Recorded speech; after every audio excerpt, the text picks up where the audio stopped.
Bueno, hermanos, vamos a empezar nuestra plática de esta noche. Ruego a todos poner la atención de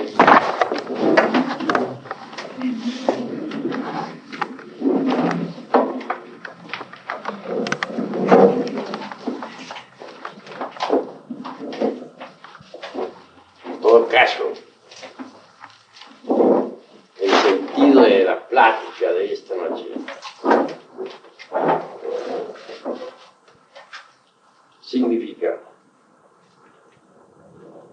que nosotros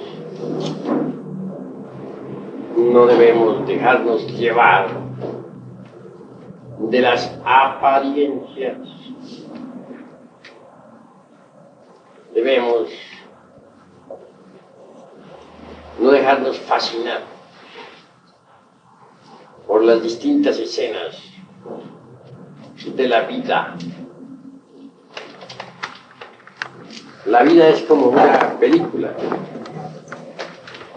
Es una película.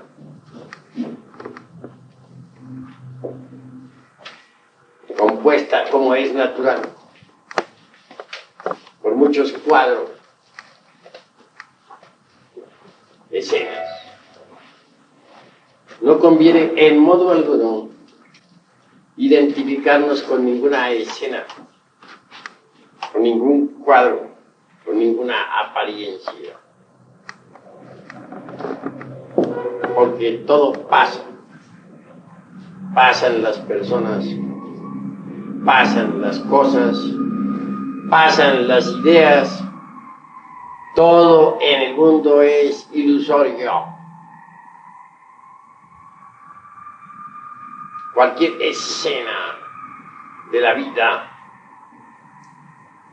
por muy fuerte que ella sea, pasa y queda atrás en el tiempo.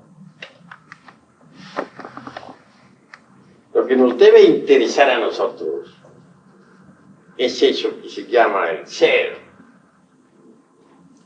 la conciencia. He ahí lo fundamental. Porque el ser no pasa. El ser es el ser. Y la razón de ser del ser es el mismo ser. Cuando nosotros nos identificamos con las distintas comedias, dramas y tragedias de la vida, es obvio que caemos en la fascinación y en la inconsciencia del sueño psicológico. He ahí el motivo por el cual no debemos identificarnos con ninguna comedia, drama o tragedia de la vida. Porque por muy grave que sea, pasa. Hay un dicho vulgar que reza así: no hay mal que dure 100 años, ni cuerpo que lo resista.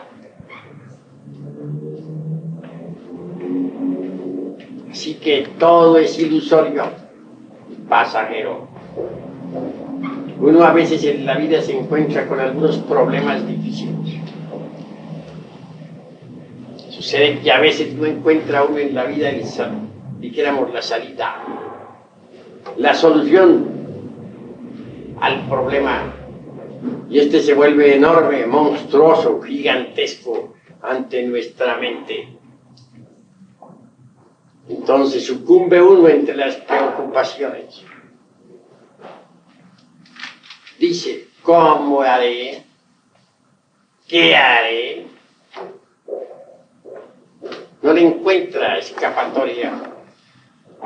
Y el problema, a medida que se analiza, se vuelve más y más monstruoso, enorme y gigantesco. Pero llega el día.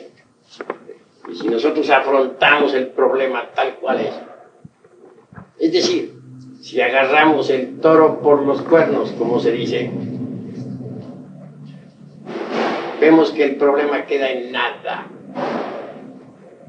Se destruye por sí mismo. Es de naturaleza ilusoria. Mas suele cualquier problema tomar tales proporciones. Su realismo se vuelve tan crudo ante nuestra mente que en verdad no se le encuentra salida por ninguna parte. Siente uno que sucumbe ante el mismo, que en modo alguno se vuelve soluble. Pero si uno se le enfrenta al problema, verá que es ilusorio. ¿Y qué pasa? Como todo tiene que pasar, y al fin queda en nada.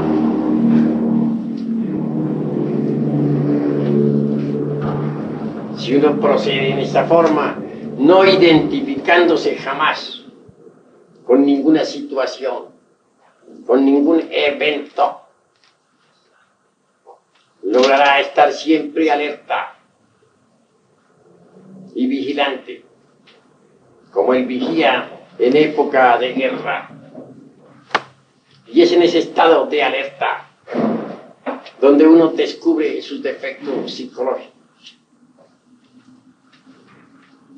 Defecto descubierto debe ser comprendido y después eliminado. La mente por sí misma no puede alterar ningún defecto psicológico. La mente solo puede rotularlos, cambiar cualquier defecto, pasándolo de un nivel a otro, mas jamás alterarlo radicalmente. Se necesita de un poder que sea superior a la mente, y ese poder existe en nosotros. Quiero referirme en forma enfática a la Divina Madre Kundalini. Si lo ha comprendido que tiene tal o cual defecto, si lo ha entendido íntegramente y en todos los niveles de la mente, entonces puede concentrarse en Devi Kundalini Chakti. Y mediante ella podemos eliminar cualquier defecto de tipo psicológico. Kundalini es la Divina Madre Cósmica.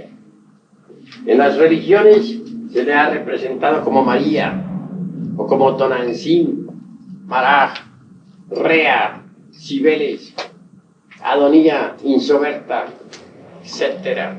La Madre Cósmica, la Madre Divina. Ella en sí misma es una parte de nuestro propio ser, pero derivado.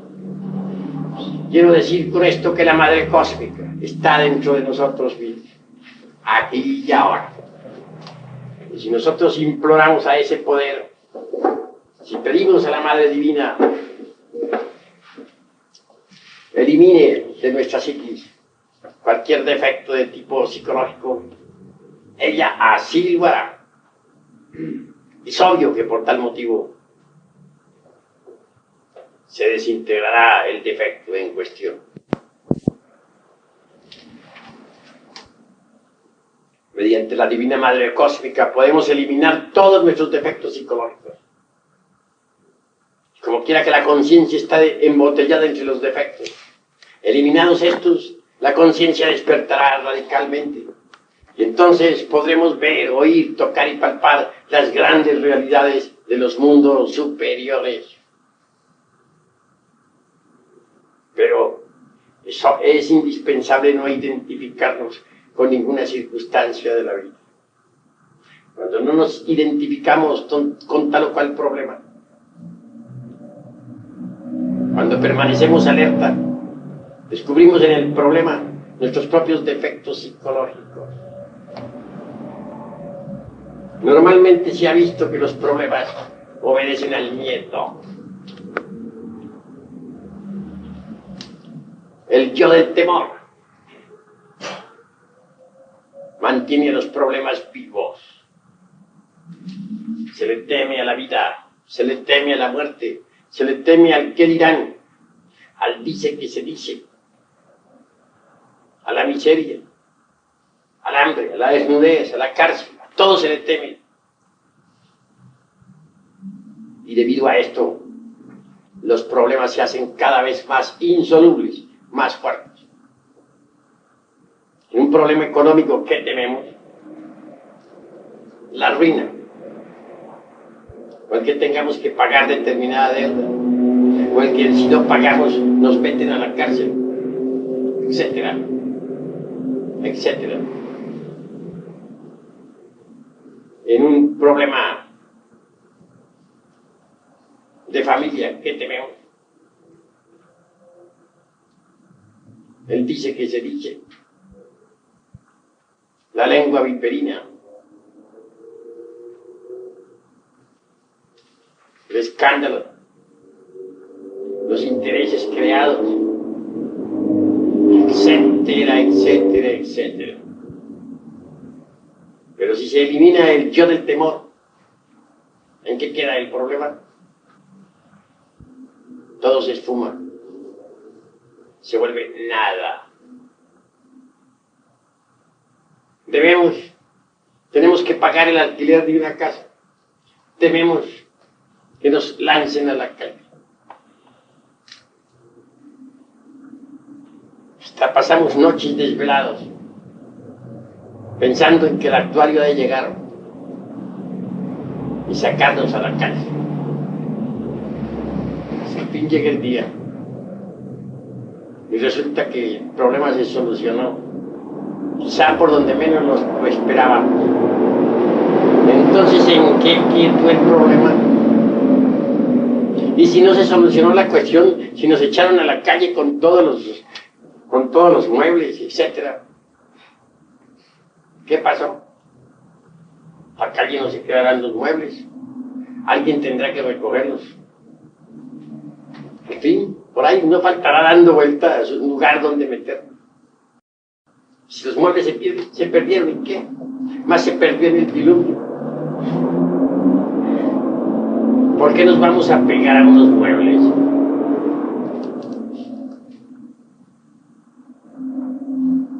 Después pasó el problema. Por ahí quedamos viviendo en algún lugar. Y el problema quedó atrás en el tiempo. ¿Qué se hizo el problema? No olviden ustedes que todo pasa. Pasan las ideas, pasan las personas, pasan las cosas.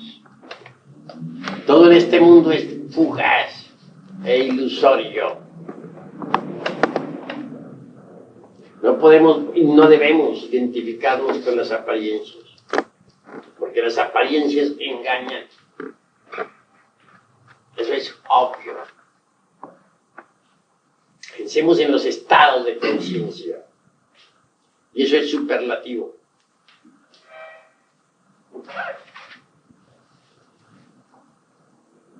Hay una tendencia general de todos a juzgar equivocadamente a todos. Y eso es lamentable. Pero ¿por qué todos juzgan a todos? Y equivocadamente. ¿Cuál es el motivo? Sencillamente uno, y muy fácil de comprender. Sucede que cada cual proyecta sus propios defectos psicológicos sobre los demás.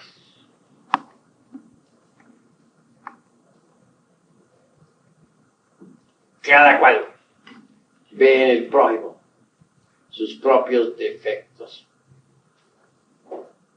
Los defectos que a otros endilgamos, los tenemos muy sobrados nosotros. Juzgamos a otros como nosotros somos.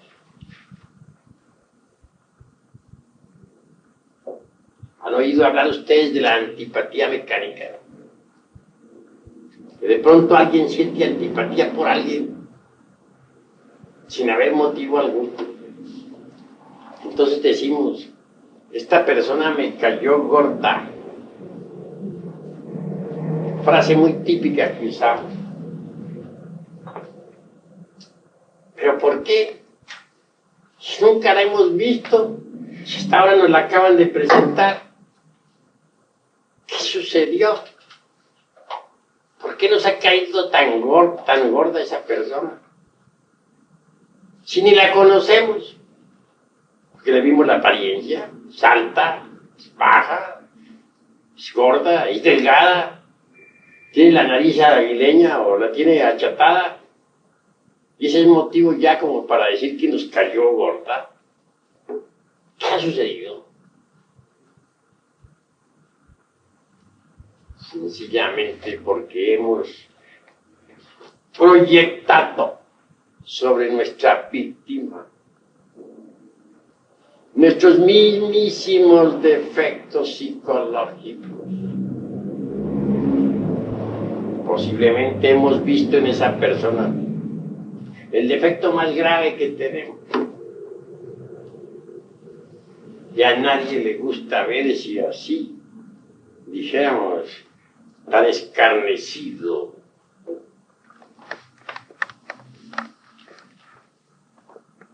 La realidad de los hechos es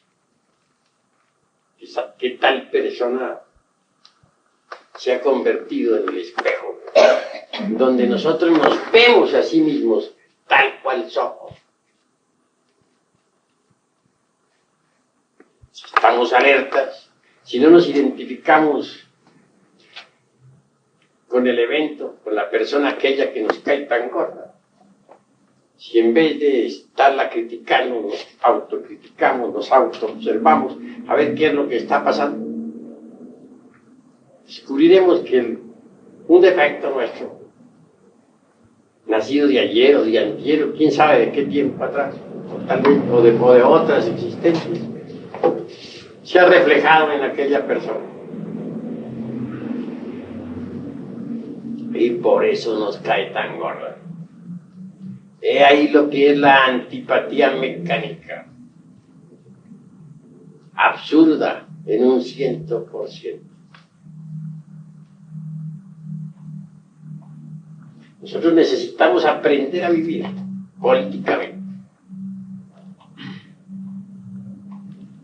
El ser humano, ante todo, es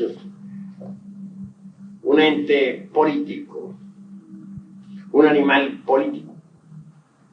Y el mismo hombre es un hombre político. Si uno no sabe vivir políticamente, se crean problemas en la vida. Uno tiene que aprender a vivir políticamente. Y en vez de sentir antipatías mecánicas, vale la pena que nos investiguemos a sí mismos. Que en verdad que proyectamos nuestros propios defectos psicológicos sobre los demás. ¿Por qué juzgamos equivocadamente al prójimo? ¿Por qué todos tenemos tendencia a ver los defectos en el prójimo? Toda clase de defectos. Sencillamente porque proyectamos en el prójimo nuestros propios defectos. Juzgamos equivocadamente. Suponemos que fulano es así o asá. Y resulta que ni es así ni es asá. Es completamente diferente y nuestro juicio resulta equivocado, falso.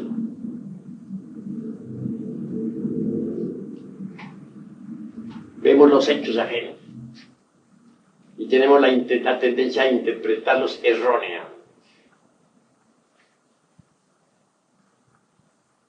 Nunca somos capaces de ver los hechos ajenos con ecuanimidad, con serenidad.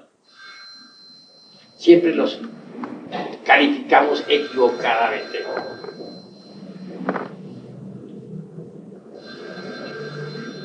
Recuerden ustedes que hay mucha virtud en los malvados y que hay mucha maldad en los virtuosos. los defectos que cargamos en nuestro interior, nos vuelven injustos para con el prójimo.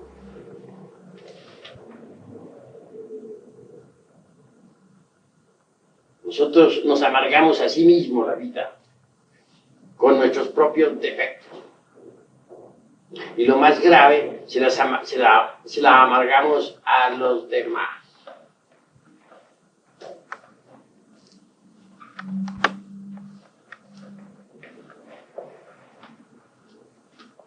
El defecto de los celos, por ejemplo. ¿Cuánto daño ha hecho? Existen celos políticos. Existen celos de tipo religioso. Celos de tipo profesional.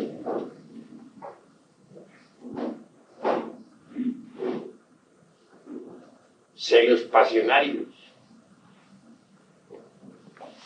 vulgares, del hombre por la mujer, de la mujer por el hombre, etcétera, etcétera, etcétera. Ese es un yo, el yo de los celos. Y es ciego. No sabe de lógica, no sabe de razonamiento, no entiende nada de ciencia, ni escucha razones. ¿Cuántos casos de muerte se ven por los celos? Los celos profesionales, ¿cuánto daño hacen? Algunos curanderos magníficos que sabían sanar de las enfermedades al prójimo, magníficos botánicos, muchas veces fueron a dar a la cárcel. ¿Quién los metió en prisión si no estaban haciendo mal a nadie? Si solo sanaban al prójimo. Los celos profesionales. ¿De quién? De sus colegas titulados.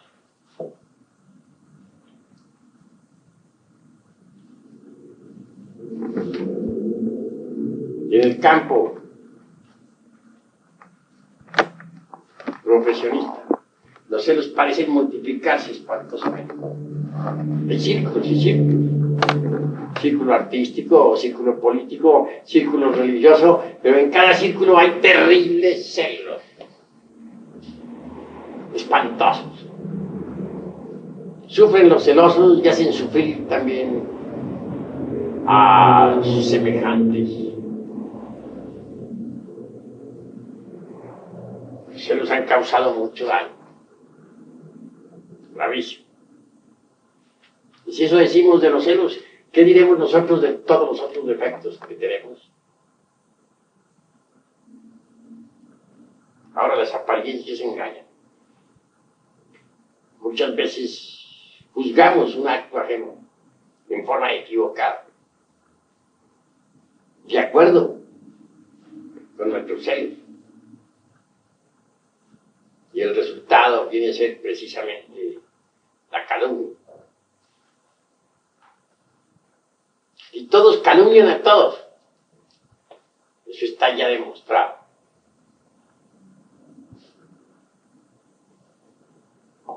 Hay tendencia siempre a dejarnos llevar de las apariencias.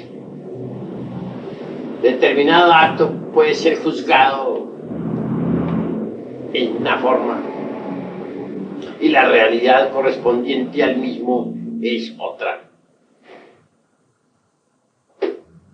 Un hecho cualquiera podría ser juzgado en determinada forma y de cierto modo, y no coincide el juicio con el hecho. Y resulta que el hecho tiene otro sentido diferente al juicio. Entonces el juicio sale equivocado. Al haber juicio equivocado, se ofende al prójimo. Y quien emite el juicio equivocado también se ofende a sí mismo. Se causa dolor. Saber vivir es muy difícil, porque vivimos en un mundo de apariencias ilusorias y tenemos la tendencia siempre a identificarnos con las apariencias, olvidando lo esencial, que es el ser. He ahí lo grave. En nosotros, dentro de nosotros, existen factores psicológicos espantosos que ignoramos y que jamás admitiríamos tener. Ante todo deben recordar ustedes que el yo no es algo, dijéramos, perenne, que el yo es una suma y también una resta, una multiplicación y una división de elementos inhumanos. Cada elemento de esos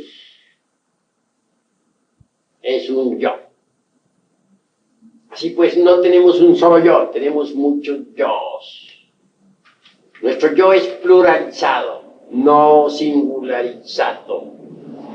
Y eso es algo que ustedes deben comprender. Porque existe el yo temo, el yo amo, el yo odio, el yo envidio, el yo tengo celos, el yo tengo coraje, etcétera, etcétera, etcétera. Cada uno de esos yoes tiene tres cerebros. El intelectual, ubicado en la cabeza, el emocional en el corazón y el motor instintivo sexual en la espina dorsal. Cada uno de esos yoes es una persona diferente. Así pues tenemos muchas personas viviendo dentro de nuestra persona. Lo más grave es que la conciencia, lo más digno, lo más decente que hay en nosotros, está embotellado entre todas esas personas internas que cargamos. Y se procesa la conciencia en esa forma, de modo subconsciente, en virtud de su propio condicionamiento. Es decir, está dormida. Y ahí lo grave. Si tenemos la conciencia dormida, ¿cómo podríamos en verdad conocernos a sí mismos? Ahora, ¿creen ustedes acaso que alguien que no se conoce a sí mismo puede conocer a los demás? Si a sí mismos no nos conocemos, ¿cómo podríamos afirmar nosotros que conocemos a los demás? Que conocemos a nuestros amigos, que conocemos a las gentes. Si queremos conocer a los demás, hemos de empezar por conocernos a sí mismos. Somos necios. No conociéndonos a sí mismos, creemos que conocemos a los demás. Cuán necios somos, cuán absurdos. Si nos conociéramos a sí mismos, todo sería distinto. Desgraciadamente, no nos conocemos a sí mismos. Si un hombre no se conoce a sí mismo, si no conoce sus propios mundos internos, ¿cómo podría conocer los mundos internos del planeta Tierra? ¿O cómo podría conocer los mundos internos del sistema solar o de la galaxia en que vivimos? Si alguien quiere conocer los mundos internos de la Tierra o del sistema solar o de la galaxia o de las galaxias, debe empezar por conocer sus propios mundos internos. Empezar por conocerse a sí mismo. ¿Cómo podríamos conocernos a sí mismos si no dirigimos jamás la inteligencia hacia el interior? Si no nos acordamos nunca de nosotros mismos, debido a que estamos identificados precisamente con las apariencias de la vida. ¿Cómo podríamos conocernos a sí mismos si jamás dirigimos la inteligencia hacia adentro, debido a que estamos fascinados por los distintos eventos, sucesos, acontecimientos que llegan a nosotros? ¿Cómo podríamos conocernos a sí mismos si nunca dirigimos la conciencia hacia adentro? Se evita que los múltiples problemas de la existencia nos tienen atrapados, los vemos insolubles, creemos que son eternos, no nos damos cuenta de que tienen un principio y que tienen un fin. Nosotros estamos atrapados por lo que es inestable, por lo que no tiene verdadera realidad. Estamos metidos dentro de una máquina que gira incesantemente. Juzgamos a los demás de acuerdo como somos.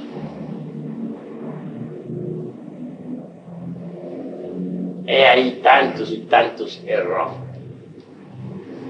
Y no coinciden nuestros juicios con los eventos que malinterpretamos, sean estos propios o ajenos.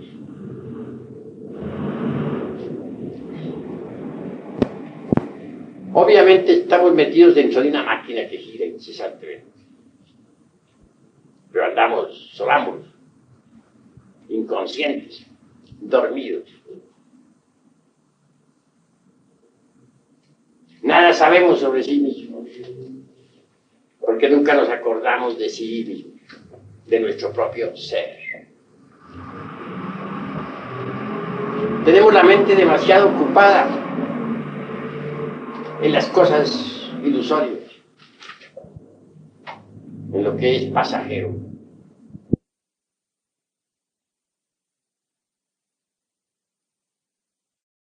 La reflexión íntima del ser. No vivir más como autómatas. No. Vivir en estado de alerta percepción, alerta novedad. Estamos en un estado de coma espantoso.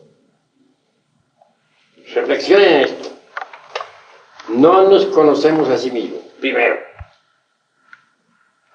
Segundo, proyectamos nuestros defectos psicológicos sobre los demás y vemos en los demás nuestros propios defectos. Tercero, juzgamos equivocadamente las acciones de los demás.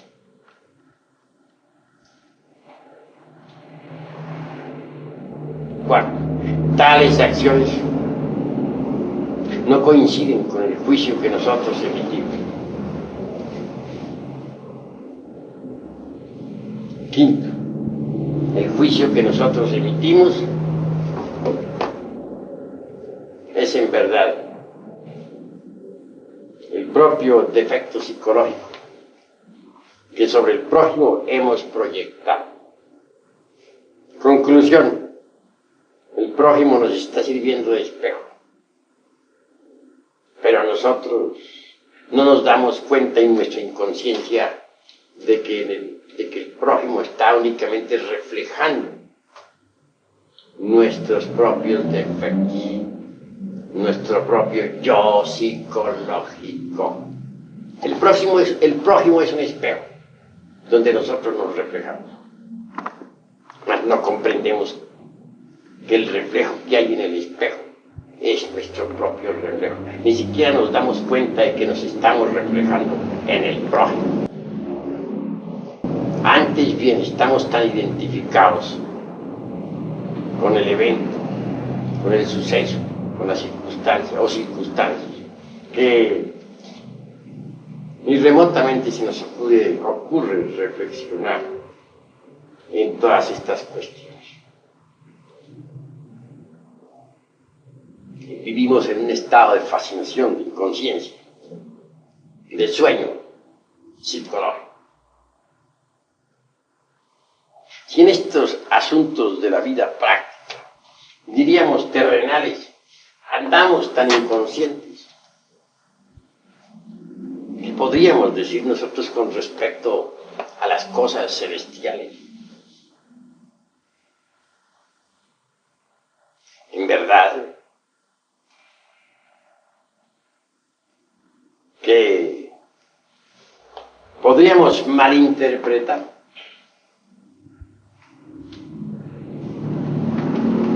todos los postulados de la ciencia hermética. Podríamos malinterpretar debido a nuestros juicios erróneos las actitudes de los otros iniciados, la vida de los adeptos, etc. Podríamos malinterpretar debido a nuestro estado de inconsciencia hasta el mismo drama cósmico, y obviamente el drama cósmico, tal como está estipulado en los 4 evangelios, ha sido mal interpretado. ¿Por qué podríamos interpretar erróneamente la vida de los adeptos de la Blanca Hermandad? ¿O por qué podríamos malinterpretar el drama cósmico? ¿Por qué podríamos malinterpretar los postulados de la sabiduría hermética? Etcétera. Por un solo motivo: que nuestro juicio no es libre. Es un juicio condicionado por nuestros propios defectos. Nuestro juicio es el resultado del embotellamiento psicológico en que nos hallamos. Nuestro juicio es, dijéramos, la proyección de nuestros propios defectos. Proyectamos nuestros defectos sobre los 4 evangelios. Proyectamos sobre los postulados de la ciencia hermética. Los proyectamos sobre los actos de los iniciados, sobre la vida de los adeptos, etc. Así es que también para las cosas celestiales no estamos preparados. Proyectamos. Una mente que proyecta sus propios errores no es una mente libre. No es una mente que pueda aprehender, capturar la realidad de las cosas, la realidad de los fenómenos, de los hechos, de las circunstancias que por todas partes nos rodean. Una mente así, si no sirve para comprender las cosas terrenales, ¿cómo serviría para entender la vida de los grandes iniciados? Las cosas celestiales. Incuestionablemente fallaría. Porque si lo terrenal no se puede entender, mucho menos lo celestial. Así que creo yo que lo vital en la vida es no dejarnos llevar de las apariencias, no dejarnos capturar por los eventos, las circunstancias. Antes bien estar alertas para descubrir en tales eventos nuestros propios defectos de tipo psicológico. Cada circunstancia de la vida, sea esta en la casa, en la calle, en donde sea, nos brinda maravillosas oportunidades. Que si estamos alertas y vigilantes como el vigía en época de guerra, logramos aprehender nuestros propios defectos que se proyectan sobre el prójimo. El prójimo es el espejo, que podemos ver nuestros mismos defectos. Si vamos por la calle y vemos a un ebrio, a un borrachito, ¿qué hace? ¿Por qué burlarnos del borrachito? Antes bien decir, ahí voy yo, vea, ese borracho soy yo. Vea cómo hago de pantomima. Cuán cómico estoy. Ese soy yo, ahí voy. Debemos aprender a vernos en los demás. Descubrimos allá a un individuo que truena y relampaguea, que rasga sus vestiduras como Caifás. Debemos decir, ahí estoy. Sí. Cuán iracundo soy. Cómo rasgo mis vestiduras, cómo blasfemo. Ese soy yo. Porque en verdad estamos reflejándonos sobre los demás. El prójimo nos estamos reflejando. Tal, podrían ustedes decirme en forma enfática, tal vez objetar. No, yo no soy ladrón. Yo no soy un asaltador de casas. Yo no me subiría jamás a la azotea a meterme a una casa ajena para robarme los dineros o las joyas. Eso diría, ¿verdad? Juzgaríamos al ladrón diciendo ladrones, que a la cárcel lo meten. Mas sucede que dentro de nosotros también existe el yo ladrón. No lo conocemos, no lo hemos descubierto, pero existe. Ahí sí, como dijo Galileo, pur se mueve, pero se mueve, se mueve. Cuando a Galileo le preguntaron, ¿jura usted que la Tierra no es redonda y no se mueve? Entonces dijo, juro, por se mueve. Es decir, pero se mueve, se mueve. Lo juro, pero se mueve, se mueve. Así dijo Galileo. Se evitó de que lo quemaran vivo en la hoguera de la Inquisición. Así. Podemos decir que nosotros no tenemos el yo del robo. Habrán entre ustedes personas tan honradas que sean incapaces de quitarle un quinto a nadie. Y sin embargo tienen el yo del robo. Increíble, pero es cierto. Algún día lo descubrirán. ¿Quién podría pensar que, por ejemplo, una dama virtuosa, magnífica esposa, por ejemplo, tenga un yo de prostitución? ¿Posible? O no vamos tan allá. Pensemos en una niña pequeña, que es todavía más escandalosa. Que una niña de 12 años, inocente, bien criada religiosamente, tenga el yo del prostíbulo. Es algo que causa asco. Dirían ustedes, imposible, absurdo. Mas sí puede ser. Recuerden también ustedes que así como hay una luna allá arriba brillando entre el firmamento, que tiene dos caras, una para iluminar la noche, hay otra escondida, oculta, que nunca se ve.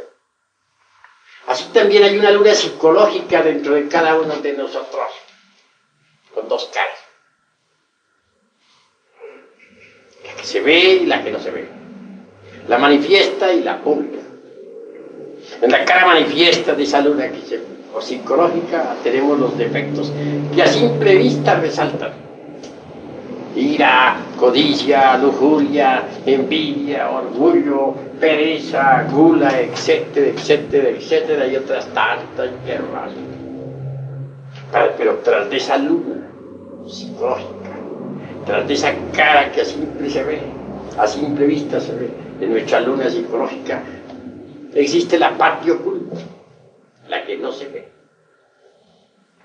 Allí tenemos defectos que ignorábamos. Allí todos resultamos magos negros. Allí todos resultamos hechiceros, brujos. Allí resultamos ladrones. Allí las damas más aristocráticas resultan prostitutas, etcétera, etcétera. Con esa cara oculta de la luna que no se ve, de la luna psicológica.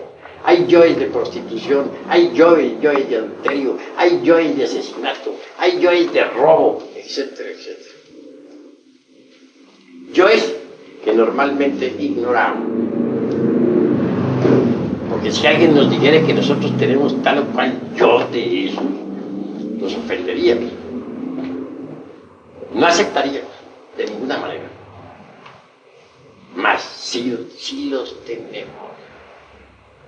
Si un santo del nirvana, si a un santo del nirvana se le dijese que él tiene todavía yoes del asesinato, o de la prostitución, o del robo, se le ofendería terrible, que el santo nos bendeciría dulcemente, que Dios te perdone, hijo mío, estás perdonado, no guardo rencor contra ti, pero sé, hijo mío, que yo no tengo nada de eso. Diría aquel santo del nirvana. ¿Por qué? Porque no es más que un santo. En esa forma que el santo detiene su avance hacia el eterno Padre Cósmico común.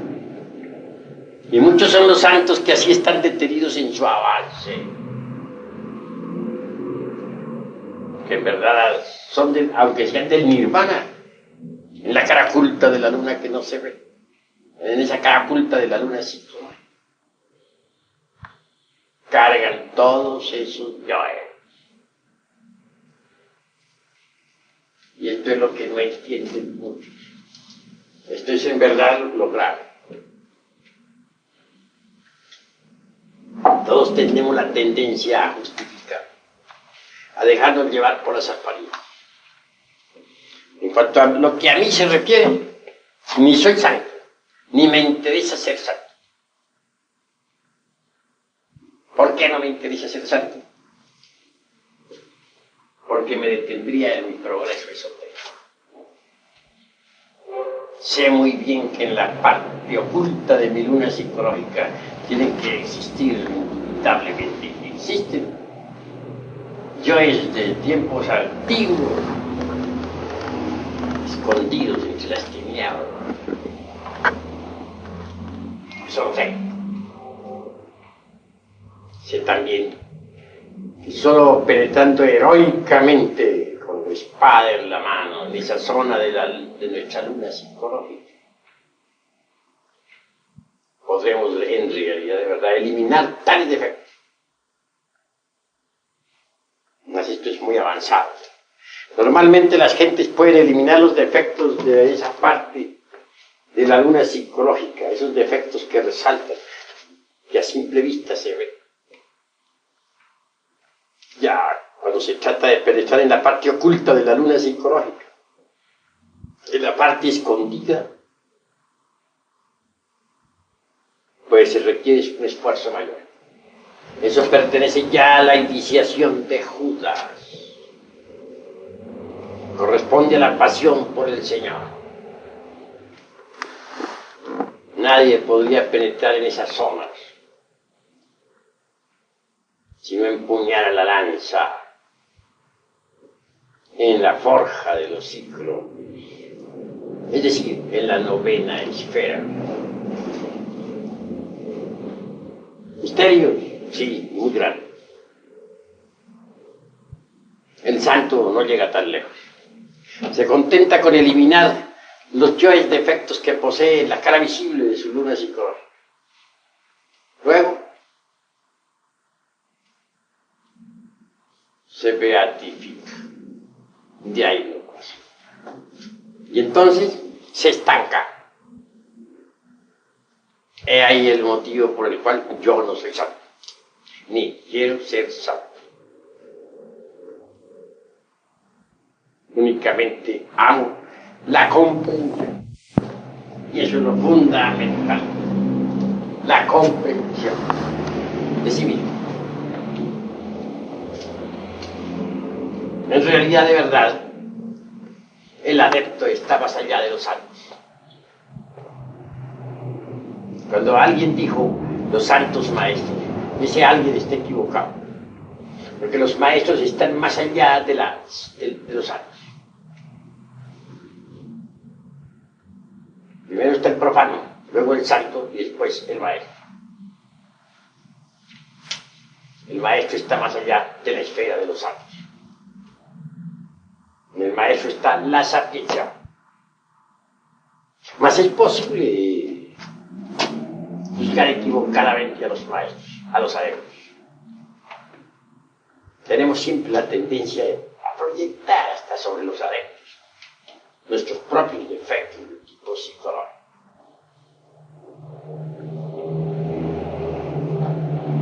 Si juzgamos equivocadamente a los adeptos, sobre ellos también lanzamos nuestros juicios equivocados. Porque si no es posible juzgar rectamente los actos del prójimo, común y corriente, mucho menos es posible juzgar los actos de los adeptos en forma correcta. Normalmente tenemos la tendencia a tirar lodo contra los adeptos, así como tiramos lodo contra nuestro prójimo. También tiramos lodo contra los adeptos de la Blanca Hermandad. Por eso estos han sido crucificados, envenenados, metidos en prisiones, apuñalados, perseguidos. Es muy difícil juzgar a un adepto. Si es casi imposible juzgar al prójimo, mucho menos podríamos juzgar a un adepto. Así que los invito esta noche a la reflexión, a no dejarse llevar jamás de las apariencias, porque las apariencias engañan, a no endilgar nuestros defectos a nadie. Y hasta aquí mis palabras. Paz y bendición. Vamos ahora a continuar con nuestro ritual. La Isis